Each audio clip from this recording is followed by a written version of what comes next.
Once again, I'm having trouble with mice and chipmunks. Now, I have issues with them every year, but for some reason this year it seems like they're coming out of the woodwork, no pun intended. And they're making my garage, my shop, my shed smell like, well, mice and chipmunks. So we got to do something about it. I took an old tried and true method and I tweaked it a little bit. And today I'm going to show you exactly what I did to turn this bucket into a bucket of doom.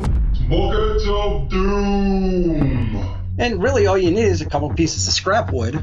I mean, you can use old molding if you want. You need a bucket that you can find at any hardware store. And most importantly, you need an evil black heart. Now, the reason why I tweaked this is because I want to catch mice and chipmunks. You see, mice, they're dumb. They'll do anything to get a taste of that sweet, sweet peanut butter. However, chipmunks, they're a little smarter. You see, the way this bucket trick is supposed to work is, how do I say this nicely? You're supposed to drown the crap out of the chipmunks and the mice. But you see, the mice and the chipmunks, they're not just going to jump to their doom. They need a little push, if you know what I'm saying. And that's what I'm going to show you today. Now, it doesn't matter what type of scrap wood you use. You can use an old 2x4 for a ramp. You can use some old molding. I don't care. You just need something that mouse or chipmunk's going to be able to climb up to in that bucket. You want it to overhang a little bit. Well, we need to cut a piece of this molding here so we can make this tricky little trap for the chipmunks and the mice to, well, get tossed in that bucket of water.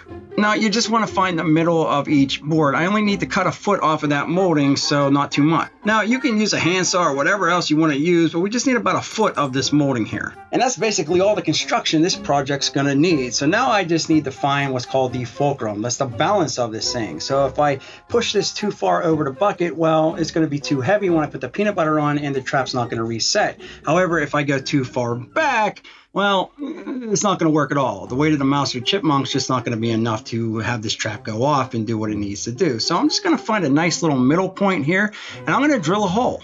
And then when I find where I want to drill my hole, I'm just going to take a nail, and I'm going to use that for the swivel, if you know what I'm saying. So just find a bit that's somewhat close. You don't want this to be tight.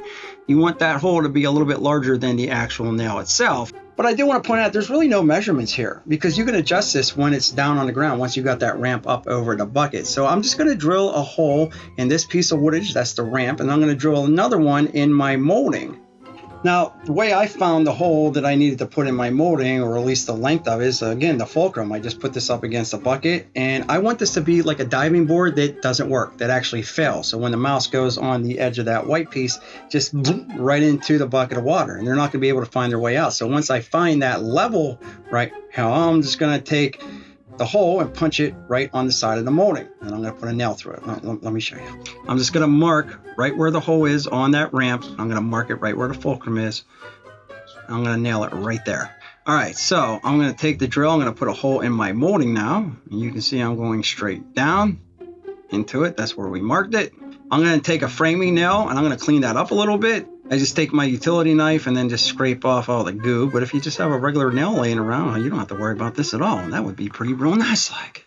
Now all we got to do is get rid of that pesky head on the nail. We can't use that, so we got to cut it off. Now you can do this a couple different ways. You can get a snipper if you want, or if you have a 3-inch cutoff tool, well, that'll work just fine. But I want people watching these videos to know that you don't have to have all the special tools. You can just buy one of these very cheap at Harbor Freight or Home Depot or whatever. Just clip that off. Now, basically, all you have to do is take that nail and drop it down into the one hole, and then you're just going to attach it to the other hole. You want it a little bit snug, but you want it loose as well. You don't want that thing tight in there.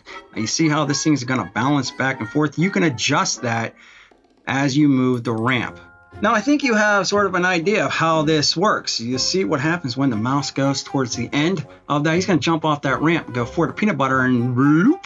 Now, for the dumb mouse, well, that's all you really need to do. You fill the bucket up full of water, and it's going to go for its last swim, if you know what I'm saying. But the chipmunk, it's a different beast. So I seen on another video that some people use black oil sunflower seeds. And basically what you do with that, don't touch it with your hand, just sort of dump it in. But you throw it in the bucket, and it floats on top of the water and makes it look more solid. So the chipmunk will probably jump in there after the peanut butter or the seeds because it wants to stuff his face full of the seeds. And well, that's what's going to happen. The chipmunk's going to fall in as well. So all we have to do is put a little bit of peanut butter up on top of that right now, and well, sit and wait. Now, what's nice about using a nail is I don't have the issue that I was having the other way I was doing it. See, when the mouse would fall in, I would have to dig that white piece out of the water, and the peanut butter was all nasty, so I had to reapply. But now you just reset it and wait for another one to show up. You basically have to do is, well, tilt it backwards, but that's what's going to look like. That mouse is going to fall right into the bucket of water.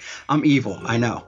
But here's the deal. I know a lot of people get upset about stuff like this, but they are pests. They are really just disgusting and leaving the crapo and the PO all over my shadow. So I got to do something. So I'm going to let this set up, and I'm going to work on another one here. But you can see this one here, I drilled a little bit different.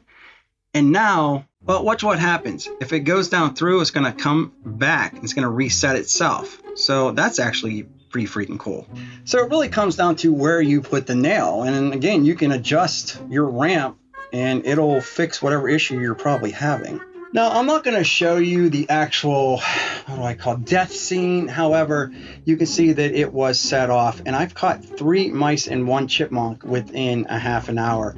The one mouse was sort of floating on the top right underneath the seeds. The other ones, you know, I'm just going to leave in there. When I dump that bucket of water, they'll come out as well. YouTube gets funny when you show certain things, and so do some people saying that, oh, the mice are beautiful creatures. No, they're scumbags. They're peasants. They're crapping all over my stuff. So all I really do is just sort of, well, this is what I did. I just sort of put that in there and scooped that one out that was floating and just tossed it into the woods, which, you know, the stray cat will get later tonight. Anyway, on the peanut butter, you can see where it sort of slipped. You can see it hanging off the edge there, but you can actually see like a little footprint. Let me show you here real quick. I mean, it's kind of weird. You can see where it like it stepped and then it like slipped. Stupid mouse. But this literally only takes a couple minutes to put together, and it's super easy. You can use it over and over again. You don't have to worry about the traps or smacking your finger with the mouse trap. You don't have to worry about guts and gore all over your workbench when you finally get something. The chipmunks never fall for the traps anyway, so, you know, this works for both. And I know I'm not the one that came up with this, but I think that my swivel type of nail thing is an original. So that's what I did to mine. Let me know what you think. Are you going to try this? Have you tried this? Has it worked for you? I know if you tried it, it's worked for you. So let me know in the comment section. Love hearing that sweet feedback. And with that, check out these videos here. Get subscribed, hit the bell notification. We'll be back with more videos soon.